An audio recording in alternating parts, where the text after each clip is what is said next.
तो देखिए आज हम सीबीएसई का फर्स्ट चैप्टर स्टार्ट करेंगे, relations and functions.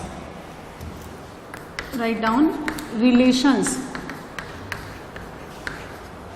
And functions.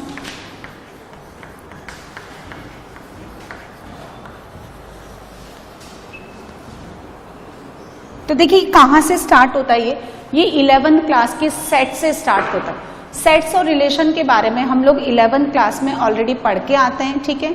तो सेट्स जो हैं इसके बारे में थोड़ा सा हम लोग आइडिया लेंगे अभी, है ना, क्योंकि बेसिकली ये क्या है, सीक्वेंस में चलता है। कैसे चलता है सुनिए। पहले हम लोग पढ़ते हैं सेट्स, फिर उसके बाद हम पढ़ते हैं ऑर्डर्ड पेयर, देन हम पढ़ते हैं कार्टेशियन प्रोडक्ट। ये सब हम 11th क्लास में पढ़ चुके हैं, कार्टेशियन प्रोडक्ट, ठीक है। सेट्स में ही हम लोग सबसेट पढ़ लेते हैं, टाइप्स ऑफ सेट्स पढ़ लेते हैं, अलजेब्रा ऑफ सेट्स पढ़ लेते हैं, ठीक है। उसके बाद हम पढ़ते हैं ऑर्डर्ड पेयर, देन हम पढ़ते हैं कार्टेशियन प्रोडक्ट। कार्टेशियन प्रोडक्ट के बाद हम लोग पढ़ते हैं रिलेशन, ठीक है। और रिलेशंस के बाद हम लोग पढ़ते हैं फंक्शंस। ये सब आपस में कनेक्टेड है। एंड फंक्शंस के बाद हम लोग पढ़ते हैं बाइनरी फंक्शंस, जिसको आप बाइनरी ऑपरेशंस भी बोलते हैं, ये हम पढ़ते हैं। तो ये इस सीक्वेंस में चलेगा। तो सेट्स क्या होते हैं, ऑर्डर्ड पेयर किसको कहते हैं, कार्टेशियन प्रोडक्ट और रिलेशन, इतना थोड़ा बहुत जो है ना हम लोग पूरा देखो। ये सेट्स तो क्या है, कंप्लीटली 11th क्लास का ही पूरा चैप्टर है, इसका 12th सीबीएसई में कोई रोल नहीं है ना। लेकिन चूंकि कनेक्टेड है तो मैं आपको रफ आइडिया देती हूँ। तो सेट्स क्या होता है, देखिए sets is a collection of well defined objects, collection of well defined objects which are distinct of each other।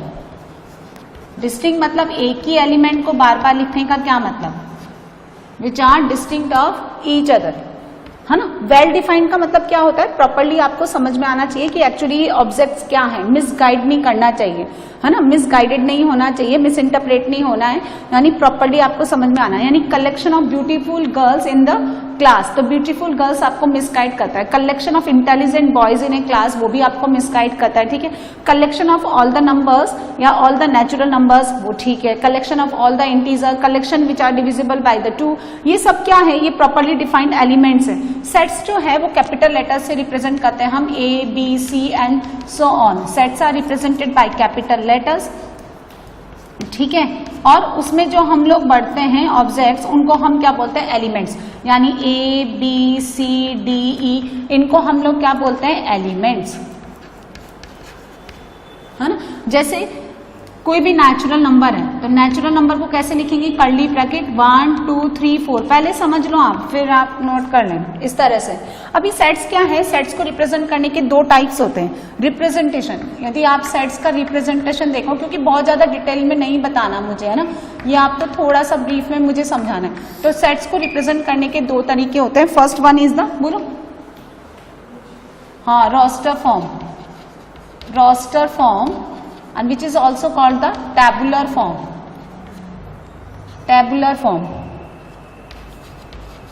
second one is set builder form, और इसको हम क्या बोलते हैं, प्रॉपर्टी, जिसमें आपको डायरेक्टली एलिमेंट्स ना दे करके प्रॉपर्टी से समझाया जाता है।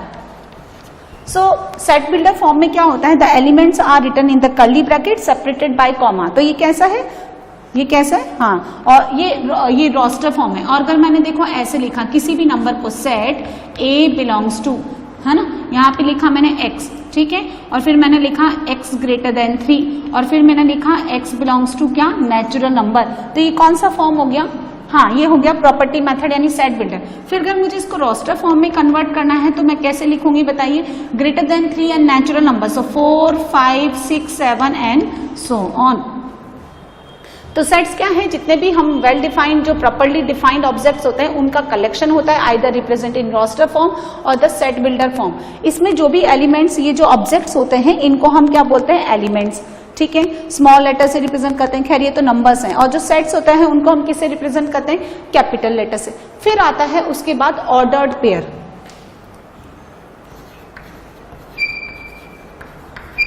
ऑर्डर्ड पेयर है ना। तो ऑर्डर्ड पेयर क्या होता है, this is the pair of, this is the pair written as A comma B in specific order,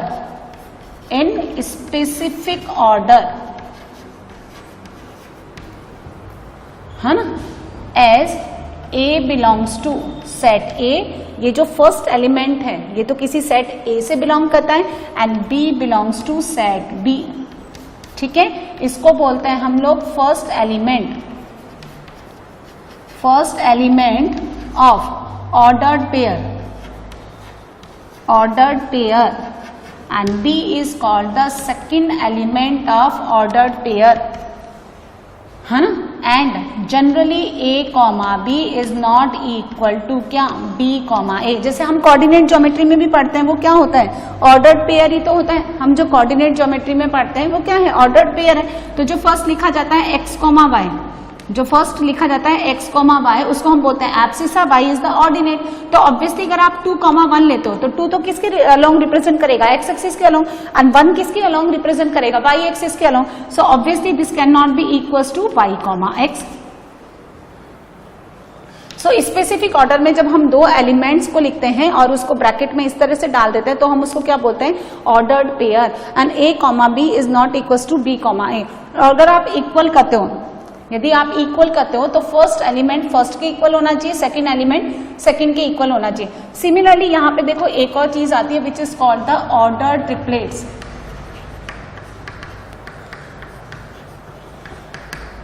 triplets, ठीक है, और इसको कैसे लिखते हैं, A cross B cross C, where, ये तो कार्टेशियन हो गया ना, ऐसे A comma B comma C, where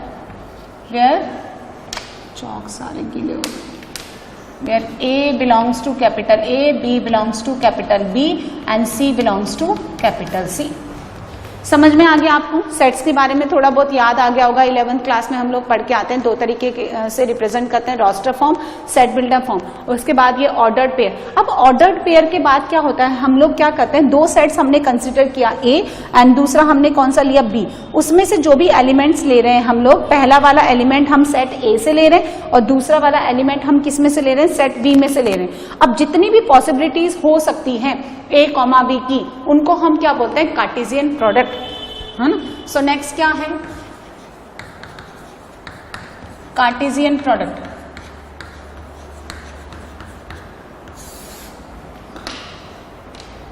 यानी the set of all possibilities, the set of all possibilities of ordered pairs A comma B, जितनी भी पॉसिबिलिटीज हो सकती हैं A कॉमा B की, वो सारे क्या कहलाते हैं, कार्टेशियन प्रोडक्ट। और उसको हम कैसे रिप्रेजेंट करते हैं, इस तरह से A cross B is equal to लिखते हैं, देखो A कॉमा B, है ना, as A belongs to A and B belongs to B।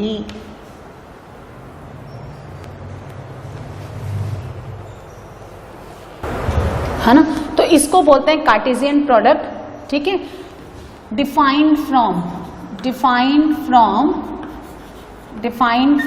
Set A to set B।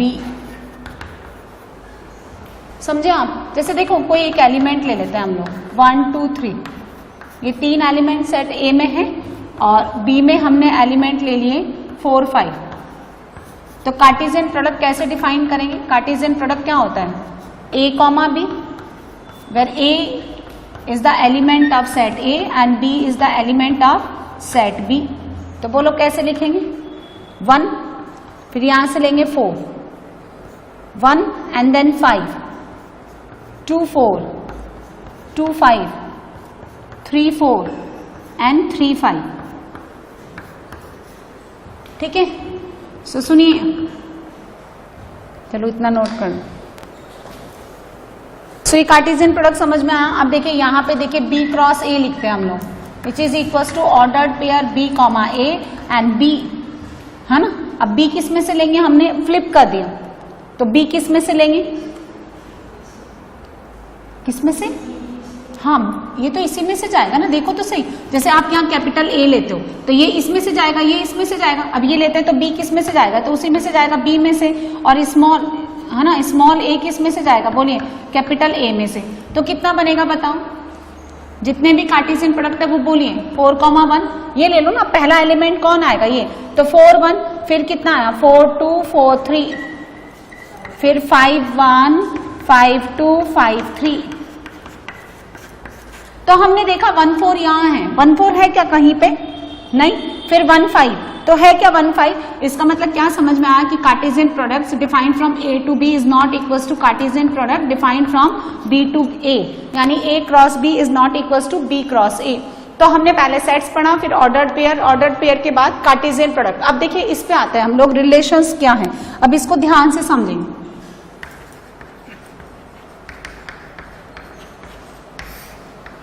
Relations, तो देखिए लेट ए क्या है, नंबर ऑफ स्टूडेंट्स। एक एग्जांपल से समझते हैं, number of students in 12th class, and B number of students in 11th class of same school, right.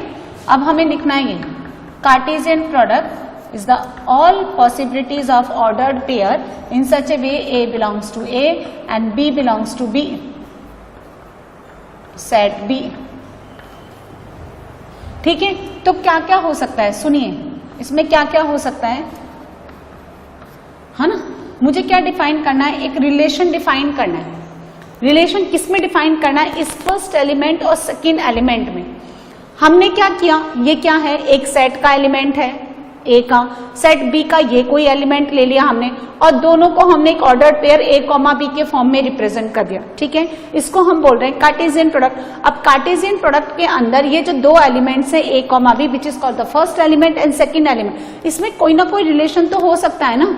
जैसे आप लिखते हैं y इक्वल्स टू 2x, आपने एक इक्वेशन ले ली, राइट। जब आप x को 1 लेते हैं तो y कितना हो गया 2, फिर 2 लेते हैं तो कितना हो गया 4। इसका मतलब every time y is the double of x, है ना। रिलेशन क्या हो गया, y is twice of x, यानी b is twice of a। तो हमें क्या है, इनके बीच में एक रिलेशन रिप्रेजेंट करना है। सो r क्या है, ये हो गया ऑर्डर्ड पेयर। अब देखिए क्या क्या हो सकता है, ये a is brother of b हो सकता है, और r क्या हो सकता है, ordered pair a is sister of b हो सकता है। r रिलेशन बता रहे हैं हम a और b में, the age of student a is greater than age of student b, बोलो हो सकता है। उसके बाद एक रिलेशन और क्या हो सकता है, the marks obtained by student A in any exam is greater than marks obtained by student B। ऐसे आप बहुत सारे केसेस बना सकते हो।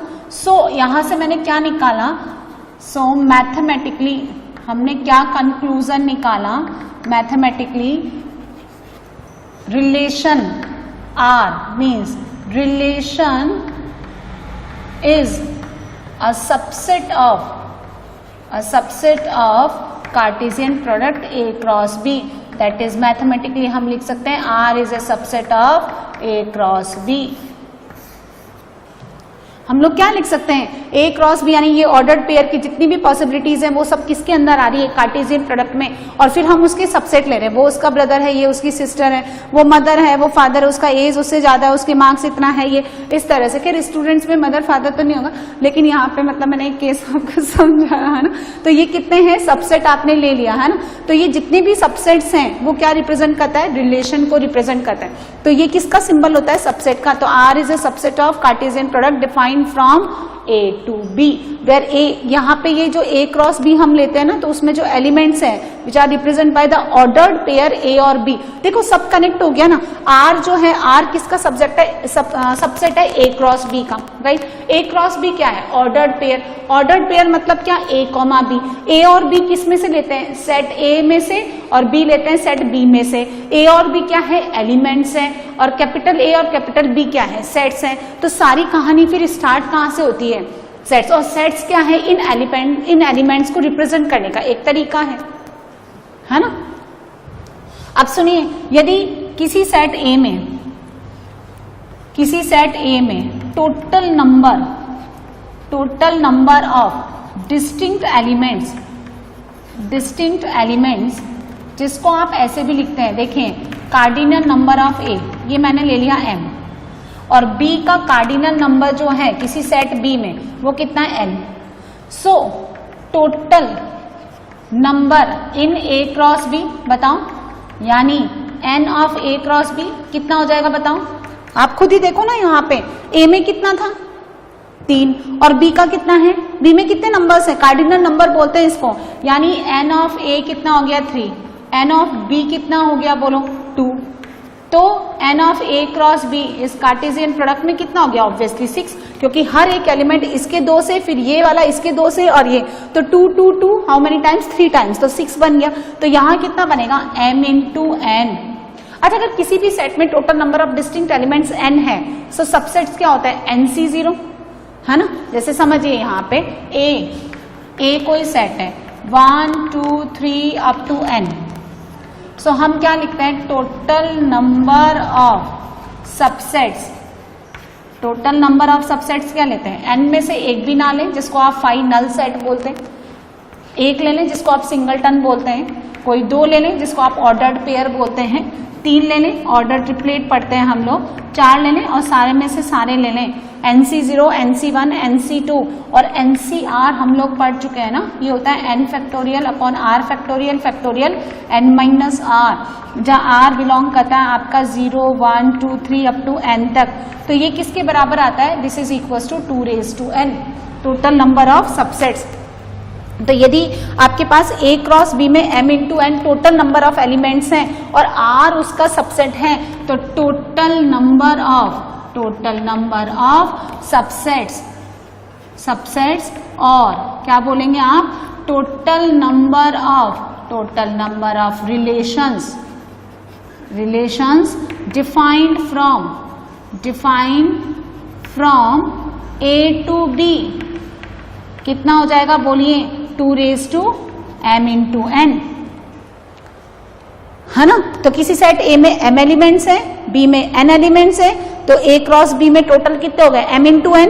सो टोटल नंबर ऑफ सबसेट कितना होता है, 2 की पावर M इंटू N। यदि किसी सेट के अंदर 5 एलिमेंट्स है, तो टोटल नंबर ऑफ सबसेट्स 2 की पावर 5, N एलिमेंट्स है तो 2 की पावर N, तो M इंटू N एलिमेंट्स है, तो total number of subsets is 2 raise to M into N। और ये टोटल नंबर ऑफ सबसेट्स जो है A cross B Cartesian product के, वही क्या है, total number of relations, right. इस फॉर्मूले से निकालें आप। यहाँ पे total number of elements n थे, तो टोटल नंबर ऑफ सबसेट 2 की पावर n हो गया, और टोटल नंबर ऑफ एलिमेंट्स अगर m इंटू n है, तो रिलेशंस कितने बनेंगे, total 2 raise to m into n। यानी इस केस में सुनो, देखो फिर वहीं से स्टार्ट करते हैं हम सेट से। A सेट में 3 एलिमेंट्स, सेट B में 2 एलिमेंट्स, कार्टेशियन में 6 एलिमेंट्स हो गए, है ना। तो फिर टोटल नंबर ऑफ रिलेशंस है ना, फ्रॉम A टू B, है ना, या इन A टू B कितना हो जाएगा बोलो, 2 रेज टू 6, 64 रिलेशंस डिफाइन कर सकते हैं आप इनमें। क्लियर है।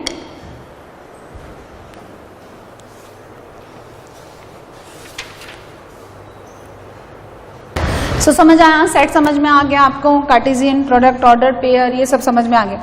अब नेक्स्ट देखिए, यहां लिख देती हूं मैं,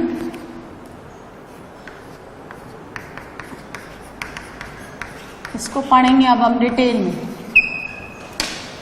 तो यहां देखिए domain and range of relation,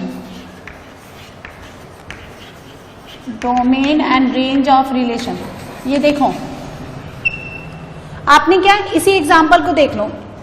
consider the set A having the 3 elements 1 2 3 and set B 3 elements कितने हैं 4 5। ठीक है, बात समझ में आ गई। कार्टेशियन प्रोडक्ट हो गया और उसके बाद अब आपने रिलेशन बना लिया। तो सपोज आपने क्या है यहां पे आर क्या डिफाइन किया, आर मतलब देखो आर आप ऐसे लिखते हैं ना, ordered pair A comma B where A belongs to A and B belongs to क्या, बी, ऐसे लिखते हैं ना आप। That is A related to B, R मतलब ए रिलेटेड टू बी। ठीक है, सो ये जो होता है ना ए यानी इसको हम बोलते हैं डोमेन ऑफ आर।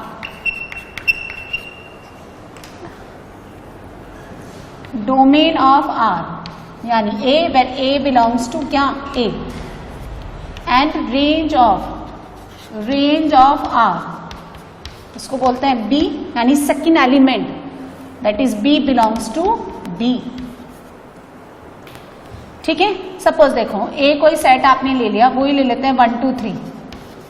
ठीक है, और बी आपने कितना ले लिया 4 5 6 7 8, ये ले लो, है ना।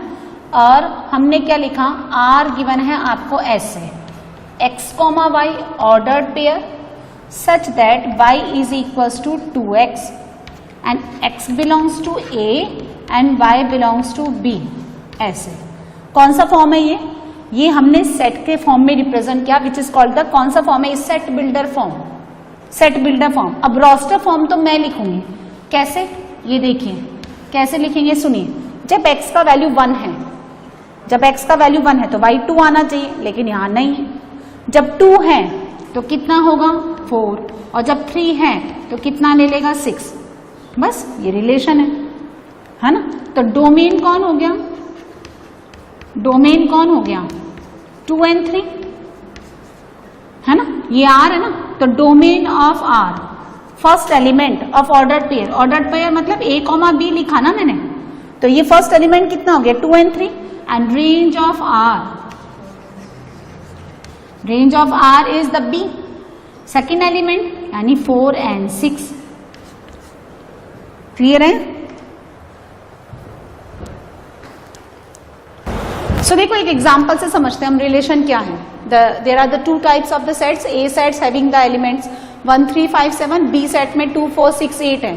ठीक है, और आर देखो रिलेशन क्या डिफाइन कर सकते हैं, ये जो ए और बी में जो एलिमेंट्स हैं इनके बीच में तो बहुत सारे रिलेशन बन सकते हैं ना, है ना, लेकिन आपको एक पर्टिकुलर सबसेट गिवन है कि ordered pair X comma Y belongs to R, यानी relation where X should be greater than Y, और एक्स लेंगे आप ए सेट से और वाई किस में से लेंगे, सेट बी में से।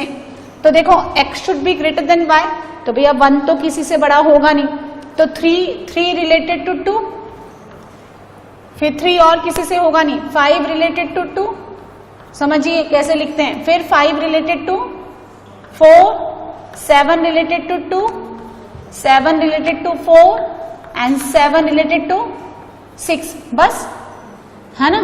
तो R को कैसे लिखेंगे, इस तरह से रोस्टर फॉर्म में 3, 2, 5, 2, 5, 4, 7, 2, 7, 4 एंड 7, 6। समझे आप। सुनो, कार्डिनल नंबर कितना है, ए में 4, बी में कितना है 4, तो A cross B Cartesian product में कितना आएगा 4 × 4 16, तो टोटल नंबर ऑफ रिलेशन यानी कार्डिनल नंबर रिलेशन में कितना आएगा 2⁻16। इतना सारा सबसेट है ना वो। लेकिन सुनो, मुझे तो एक पर्टिकुलर केस इन्होंने दे रखा है, मैंने x ग्रेटर देन y, हो सकता है x less than y, y equals to 2x, x divide y, y divides x, x is a multiple of 3, x equals to Y cube, y equals to X square, बहुत सारे बन सकते हैं ना, जितने भी पॉसिबल है वो हम सब इनमें बना सकते हैं, ठीक है। लेकिन ये क्या कह रहा है यहाँ पे, ये वाला पर्टिकुलर केस है, तो ये हो गया। अब आपको क्या कह रहा है, फाइंड द रिलेशन, ये रिलेशन मैंने निकाल दिया। डोमेन ऑफ आर कितना हो गया बोलो, 3, 5, 7 एंड रेंज ऑफ आर कितना हो जाएगा, 2, 4, 6, ठीक है, समझ आ गया। अब नेक्स्ट देखिए,